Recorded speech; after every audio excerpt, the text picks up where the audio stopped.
This is the Legal View with Farah Farah. I'm Chuck Farah, and with me today is my partner, Eddie Farah. Eddie, let's talk about injuries on cruise ships. Okay, Chuck, when we take on a cruise ship injury here at Farah Farah, the first thing we look at is the ticket, because the ticket tells you two things.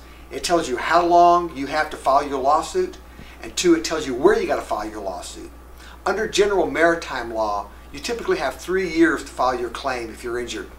However, most cruise ships, and all the ones we've seen, limit your statute of limitations to 1 year, which means you must file your lawsuit within 1 year of the injury. Also, most cruise lines have a provision that you must put them on written notice within 6 months of the time you're injured. So those are two things that are different from general maritime law that you really got to keep in mind. The other thing on the ticket, it tells you where you have to file your lawsuit. Just because you were injured in a port in, let's say, Jacksonville or Miami, doesn't mean you can file your lawsuit in that city. For instance, Carnival Cruise Lines, although they may operate a ship out of Jacksonville, requires you to file your lawsuit in Miami in federal court. Some cruise lines require you to file in Seattle, Washington, for instance. So, and the strategy there is by these cruise lines to try to wear you down, to make it more expensive and more difficult for you to sue them because you've got to travel to these far off cities. You're right. Another thing that we like to jump on quickly is investigating the scene, investigating the accident itself. A problem with that, though, is a lot of the witnesses are the crew members that were on the ship at the time of the accident.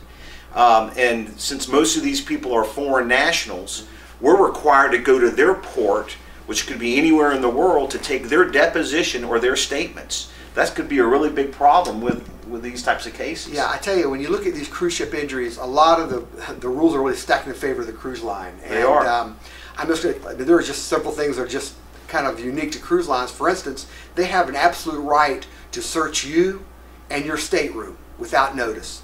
There's no constitutional right on a cruise ship. They can come to your room and go through your luggage, go through the safe, search you as a person, and have no responsibility for that.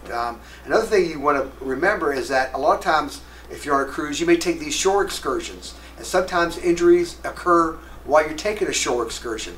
Well, under certain situations, the cruise line could be responsible for that. Yeah, I know another restriction with these types of cases is when somebody may have an illness on the ship and there's medical malpractice that takes place by the doctor on the ship. And there are restrictions in those cases because a lot of times, or most of the time, these cruise ships are not responsible for the malpractice committed by the doctor on the ship. Yeah, and that's because the doctors are independent contractors. They don't work for the cruise lines. They're just hired as an independent contractor to be on the ship to treat these passengers.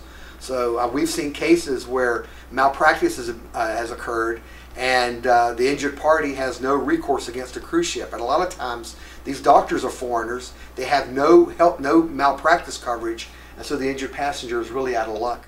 Maritime law is very specialized. So if you're injured on a cruise ship, make sure the law firm handling your claim is experienced in these matters.